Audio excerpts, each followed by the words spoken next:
Salut à tous, j'espère que vous allez bien, on se retrouve pour une toute nouvelle vidéo. Comme vous le savez, il y a eu la draft cette semaine et du coup pendant cette draft là on a eu plusieurs call-ups de NXT, on en a eu une bonne dizaine.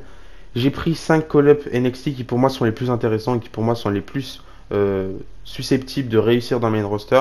On va apprendre à mieux les connaître, je pense que la plupart on les connaît assez bien, mais pour ceux qui les connaissent pas, je pense que cette vidéo peut être intéressante. J'espère que cette vidéo va pouvoir vous aider à mieux connaître ces catcheurs qui vont faire leur début prochainement dans le main roster. N'hésitez pas aussi vous de votre côté faire des recherches par rapport à tous ces catcheurs-là qui vont bientôt faire leur début. Je pense que ça peut être intéressant de savoir par quelle étape tous ces catcheurs sont passés avant d'arriver au but ultime d'à peu près tous les catcheurs quand ils commencent le catch, c'est-à-dire le main roster. Et du coup, dans cette vidéo, comme je vous l'ai dit, je vais prendre 5 catcheurs. On va voir, on va voir dans les grandes lignes. On va repasser dans les grandes lignes toutes les étapes de leur carrière, du moins tout ce que je me rappelle dans ma tête. Et aussi, on va voir qu'est-ce qui peut leur arriver par la suite et qu'est-ce qui pourrait être bien pour eux. On commence par Zoey Stark. Pour ceux qui ne la connaissent pas, elle a commencé sa carrière de catcheuse vers 2013 sous le nom de Lacey Ryan. Ensuite, très rapidement, elle va changer de nom pour s'appeler Serrano. C'est là où ça fait un petit peu plus connaître. Elle aura l'occasion du coup de catcher sur plusieurs fédérations du circuit indépendant. Elle va pas y rester méga longtemps, même si de 2013 à 2021 c'est quand même énorme. Mais à ce moment-là, elle aura l'occasion de catcher face à des catcheuses comme Thunder Rosa, Taya Valkyrie, des gros noms du catch féminin, je trouve personnellement, même si c'est pas les catcheuses qui ont le plus accompli actuellement sur le territoire américain au niveau du catch. Mais ça reste quand même des gros noms du catch féminin, je trouve, Taya Valkyrie et Thunder Rosa. Et à ce moment-là, elle va réussir à se faire repérer. Et visiblement, ça a amplement suffi pour se faire repérer pour la WWE, puisqu'en janvier 2021, elle va signer officiellement un contrat avec la WWE. Elle va faire ses débuts rapidement du côté 205 Live, premièrement dans le Dusty Rhodes Tag Team Classic en équipe avec Marina Shafir. Et il me semble que dans ce tournoi-là, elle n'a pas été très très loin. Je suivais un petit peu vaguement sa carrière, sa carrière NXT surtout à ce moment-là. C'est un petit peu l'époque où 205 Live commençait à mettre des catcheuses dans le roster, alors qu'à l'époque, c'était pas totalement le cas. En vrai, c'est bizarre à dire, mais on n'avait vraiment pas de catcheuses du côté 205 Live. Et là, du coup, on avait quelques rounds du tournoi Dusty Rhodes Tag Team Classic. D'ailleurs, je crois que c'était le premier féminin qui a été remporté par Dakota Kai et Raquel Rodriguez, il me semble. Enfin bref, du coup, elle est en équipe avec Marina Shafir. Ça n'a pas duré très très longtemps cette équipe. C'est comme à l'époque, on avait Cora Jade et Gigi Dolin qui étaient en équipe dans ce tournoi-là. Finalement, ça n'a pas très très duré entre les deux. Mais en tout cas, on a pu découvrir Zoey Stark. Un match qui m'avait marqué de elle, c'était dans le kick-off de NXT Stand and Deliver 2021, du coup, pendant le week-end de WrestleMania 37. Je sais pas si c'était la première nuit ou la deuxième nuit, donc c'était soit mercredi, soit jeudi. Elle affronte dans le kick-off Toni Storm où elle va réussir à la battre.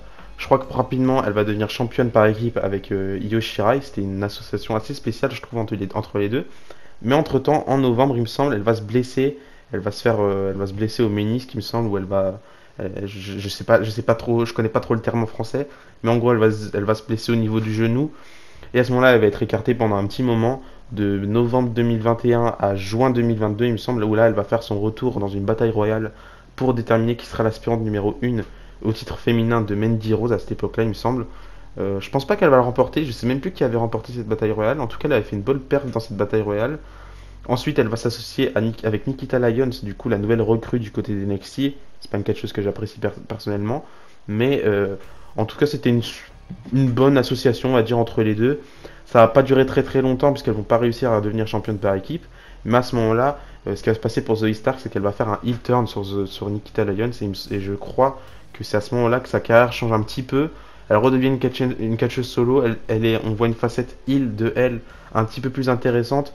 Dans le ring, elle est super bonne, Zoey Stark, donc c'était super à voir. Je crois qu'à ce moment-là, Nikita Lyons elle se blesse, donc elle va être écartée et on n'aura pas la continuité entre cette feud entre les deux. Je suivais pas trop du coup NXT 2.0 à ce moment-là, mais il me semblait que c'était une histoire quand même assez intéressante entre les deux. Et du coup, par la suite, Zoey Stark, elle va pas faire méga grand chose. Elle va par la suite, en janvier 2023, participer à son premier Royal Rumble match où elle va faire une bonne performance. Elle va du coup pouvoir montrer un petit peu ses talents au main roster et au public du main roster. Je pense pas qu'elle en a montré assez, mais je trouve qu'elle était plutôt solide dans ce Royal Rumble match. Malheureusement, elle n'a pas pu aller plus loin, elle n'a pas pu le remporter, et pour c'est logique. Mais par la suite, ça va être un petit peu la même chose pour elle. Elle va être dans la course au titre NXT. Elle va confronter Indy Hartwell récemment pour le titre. Finalement, elle va pas parvenir à devenir championne. Et du coup, on arrive à ce moment-là où elle est draftée dans le roster de Raw. Le roster de Raw actuellement féminin est pas très très chargé, donc je pense qu'elle va pouvoir s'imposer, elle va pouvoir montrer un petit peu d'elle. c'est une très très bonne catcheuse in-ring. J'espère pas qu'ils vont la brider. Il y a toujours ce sujet-là à la WWE où dès que tu arrives dans le main roster, tu es un petit peu bridé au niveau des moves que tu peux faire in-ring, surtout quand tu es heel. La WWE est pas trop fan des heels qui savent faire des moves flamboyants parce que ils préfèrent laisser ça aux face, et encore, même les face sont un petit peu bridés à ce niveau-là. Mais je pense que Zoe Stark peut faire grande impression du côté du main roster. Je sais pas si elle arrivera en tant que heel, en tant que face, en tant qu'équipe, enfin en tant que partenaire ou je sais pas. Mais en tout cas, je pense que elle peut faire des grands débuts et j'espère qu'elle va pouvoir faire de belles choses par la suite parce que je pense que Zoe Stark c'est le genre de catcheuse qui accroche directement avec le public, peu importe que ce soit un public plus lambda, un public plus hardcore, plus assidu en termes de fans de catch. Je pense qu'elle peut accrocher rapidement. Et si ça tenait qu'à moi, je la ferais débuter en heel parce qu'on a vu tous les call-ups, tous les débuts dans le main roster féminin en tant que face. En général, ça floppe tout le temps. Tegan Nox, ça n'a pas trop fonctionné. Après, c'est assez récent. Shotzi, ça fonctionne pas. Alia, ça fonctionne pas. Shali, ça fonctionne pas trop. Même son heel turn. Après, il y a certaines choses qui sont différentes. Mais je pense que t'es plus, même quand t'es un garçon, t'es plus favorable à réussir dans le main roster à la WWE quand t'es heel que quand t'es face où là c'est un petit peu plus compliqué et, et je pense que Zoe Stark elle pourrait faire face à ce problème là si elle débute en tant que face du main roster. Enfin bref, deuxième catcheur cette fois-ci ils sont deux du coup. C'est du coup Pretty Deadly, Kate Wilson et Elton Prince. Je crois qu'ils avaient un autre nom à l'époque. Mais en tout cas, eux aussi, ils font leur début sur le circuit indépendant. Je crois en équipe, ils font leur début en 2019. Avant ça, ils avaient déjà commencé le catch, mais ils n'étaient pas en équipe. Et donc là, ils font leur début sur le circuit européen où ils vont se faire repérer rapidement par la WWE. C'est une époque assez spéciale, enfin pas réellement spéciale, mais c'est NXT UK et à ce moment-là, la WWE essaye de s'exporter bien en Europe. Donc forcément, dès qu'il y a un nom qui ressort un petit peu du lot sur le circuit européen, bah, ils apparaissaient un petit peu directement à la télé du côté des NXT UK.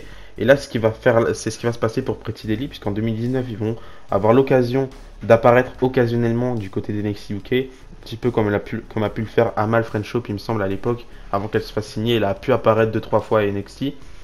Donc il s'est passé cette même chose-là pour Pretty Deadly. Ensuite, ils vont se faire signer. Et là, à ce moment-là, on aura le Covid qui va arriver. Donc à ce moment-là, pour ceux qui ne savent pas, pendant le Covid, NXT UK a dû s'arrêter puisque c'était en Europe. C'était un petit peu difficile de mettre plusieurs shows en même temps, surtout qu'ils n'avaient pas trop les choses nécessaires. Du côté d'NXT, on avait déjà le Performance Center où là, ils pouvaient se rabattre directement sur cette salle-là pour faire des shows. Mais NXT UK, c'était un petit peu plus compliqué et je pense qu'il y a eu plein de choses qui ont dû être mises en place pour pouvoir commencer à faire du catch pendant le Covid. Je crois que 6 mois plus tard, on a NXT UK qui revient, donc à ce moment-là, ils font leur retour Pretty Deadly. Et directement, ils sont dans la course au titre par équipe NXT UK. Et ils vont rapidement devenir champions en battant Gallus, il me semble. Je sais pas si c'était dans un tournoi ou pas.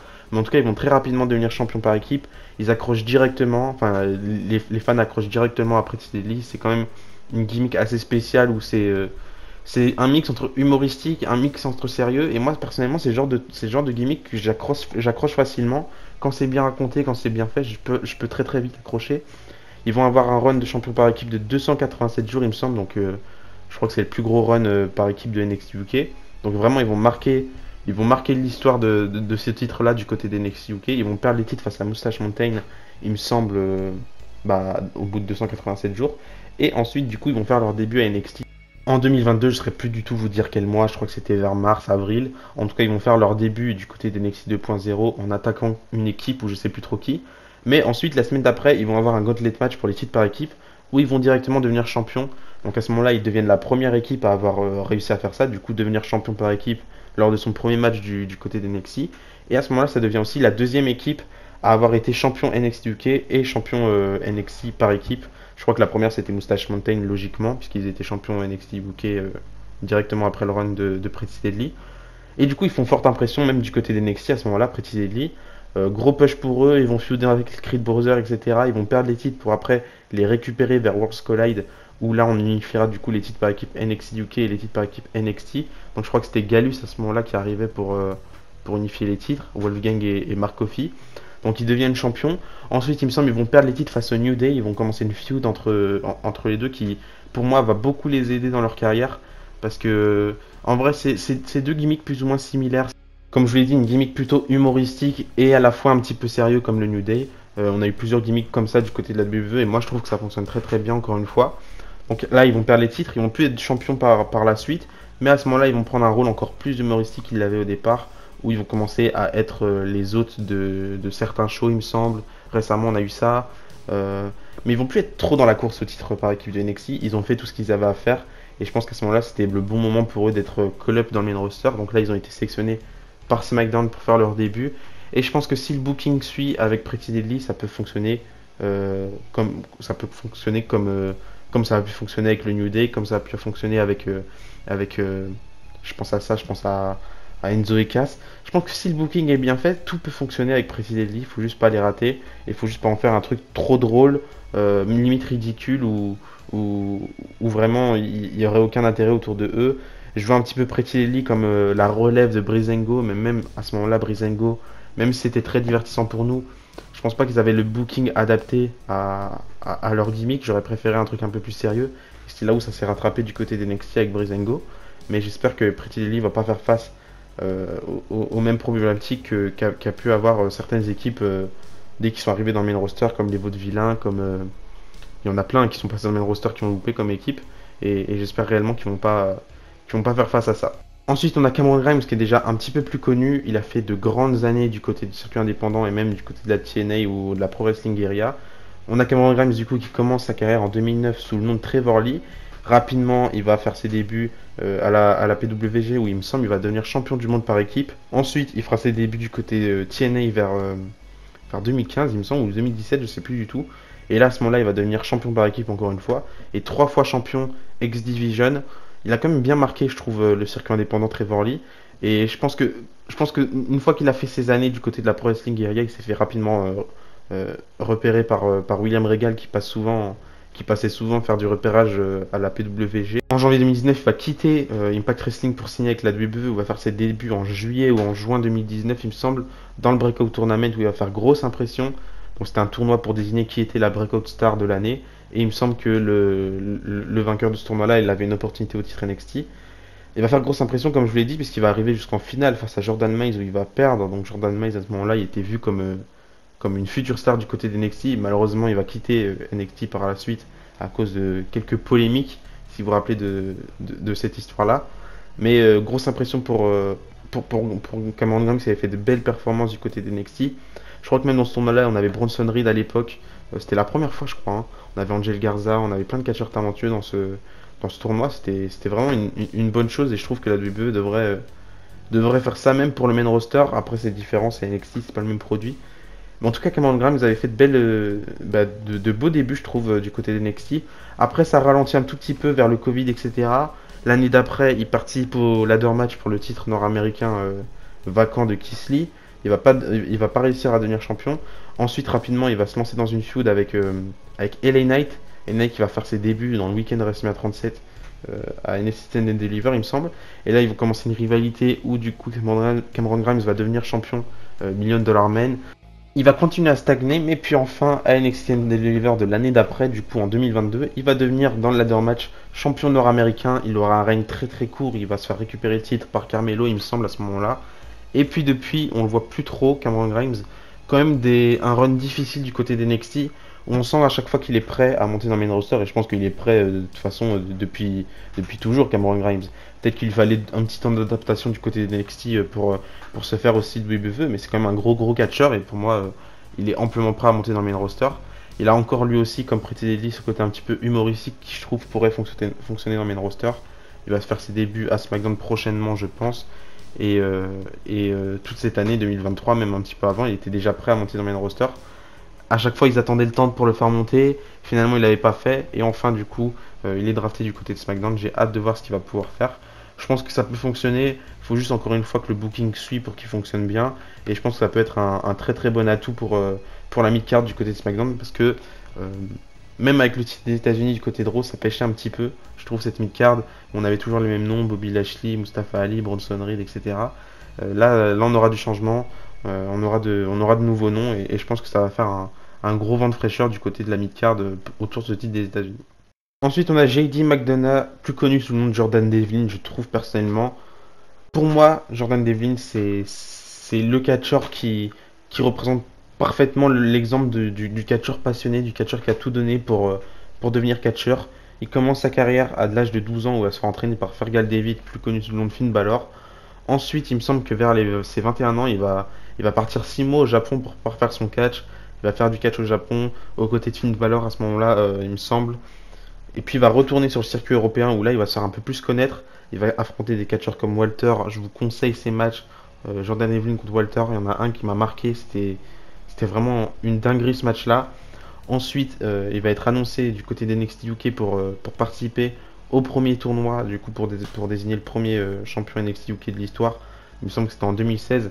Il va même participer au second tournoi qui avait eu lieu l'année d'après. Et à un moment donné, il va rentrer en rivalité avec Travis Banks. À un moment donné, ils étaient censés s'affronter lors de NXT TakeOver Blackpool.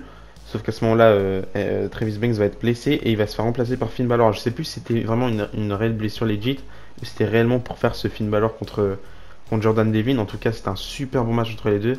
Finn Balor va évidemment repartir vainqueur de ce match-là. Un peu plus tard dans sa carrière, vers 2020, il va se lancer dans la course au titre Cruiserweight, où il aura un match du coup à Worlds Collide. Il va même participer aux précédentes éditions de Worlds Collide où c'était un peu différent. Il va participer du coup à Worlds Collide, le pay-per-view en 2020, où NXT et NXT UK allaient s'affronter du coup. Et il va du coup participer au Fatal 4-Way pour devenir Cruiserweight Champion. Donc à ce moment-là, il affrontait Angel Garza, le champion, Travis Banks du coup, et Isaiah Scott qui est maintenant du coup à la All Wrestling. Et du coup, il est sorti victorieux de ce match-là. Du coup, il est devenu champion Cruiserweight. C'était vraiment le prime de sa carrière à ce moment-là. Même si j'estime que par la suite, ça s'est beaucoup mieux arrangé sur sa carrière. Donc encore une fois, comme pour précéder à ce moment-là, il y a eu le Covid. Du coup, difficile pour lui de voyager aux États-Unis, même impossible. Il retourne en Angleterre forcément parce qu'il faisait les dates de NXT UK à ce moment-là. NXT UK ça s'arrête, du coup il revient plus tard, je crois fin 2020, où il va défendre son titre NXT UK entre temps face à plusieurs catcheurs. Il me semble qu'il va défendre son titre face à Amir Jordan à ce moment-là. Entre temps, du coup, pendant le Covid, la WWE crée un tournoi pour devenir du coup champion Cruiserweight par intérim.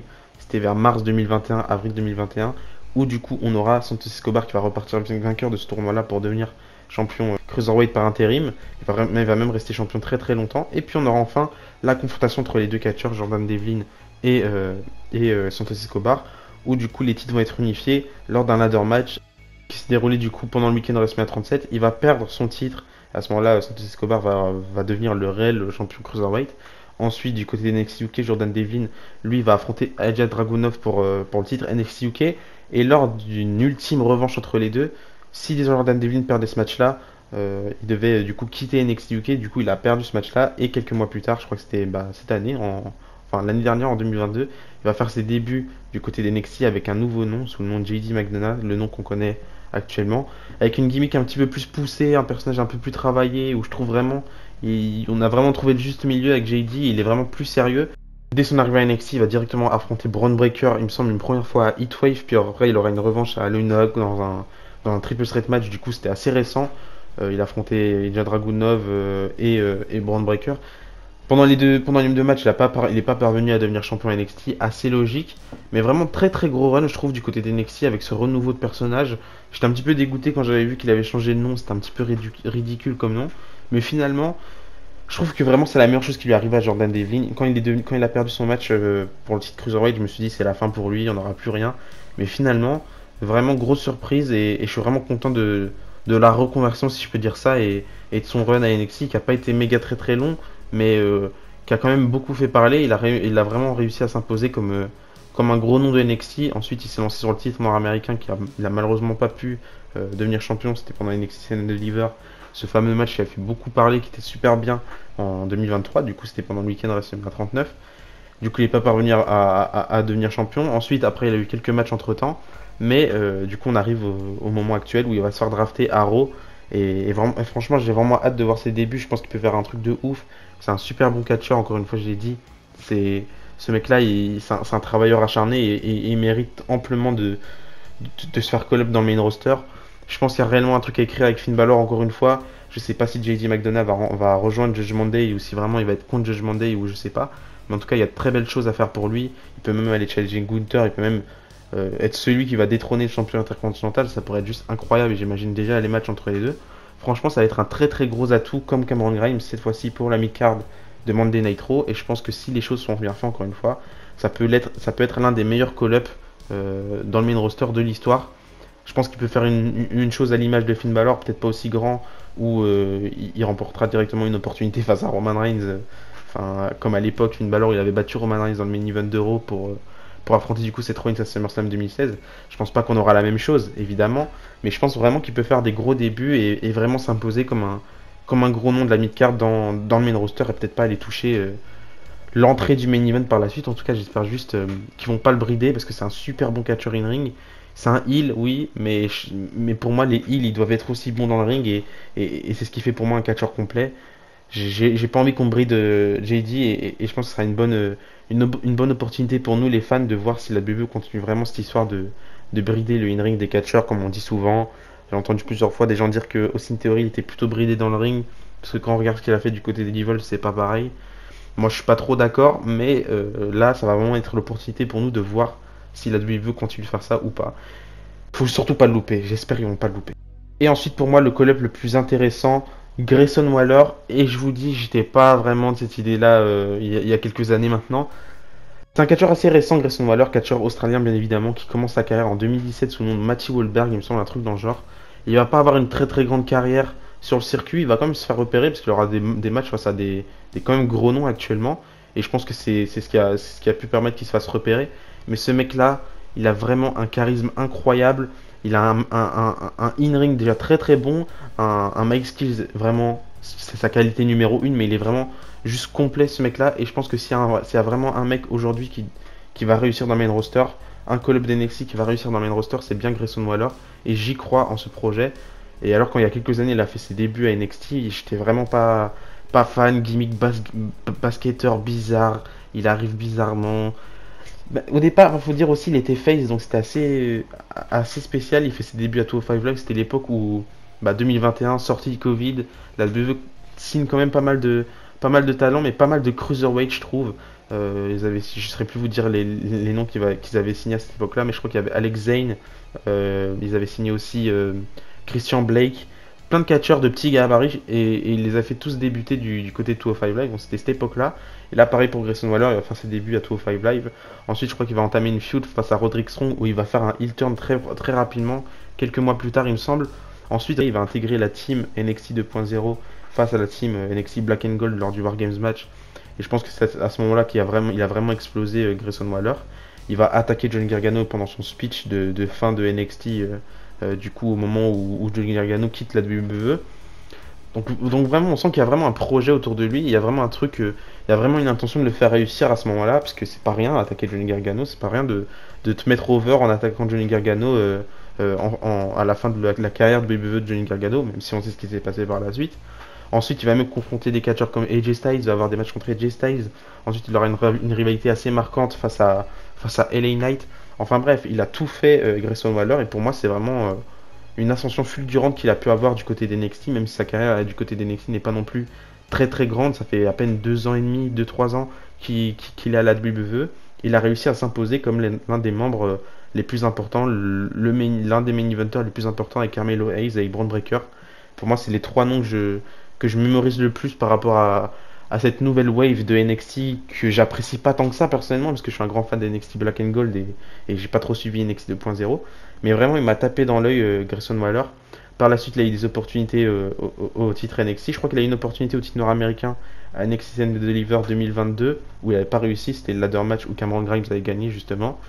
Ensuite, il a remporté le premier Iron Survivor match pendant NXT Deadline, du coup un peu plus tôt dans l'année. Je crois que c'était vers novembre 2022, un truc dans le genre, pour devenir aspirant numéro 1. Il aura eu du coup son premier match de championnat face à Braun Breaker à New Year's Evil qui va perdre d'une manière un petit peu controversée. Ensuite, il aura sa revanche à Vengeance Day dans un steel cage match où il va perdre. Et à ce moment-là, il va commencer un petit peu ce mind game face à Shawn Michaels. Il va vraiment pas apprécier ce que fait Shawn Michaels. Il va porter des t-shirts Bret Hart.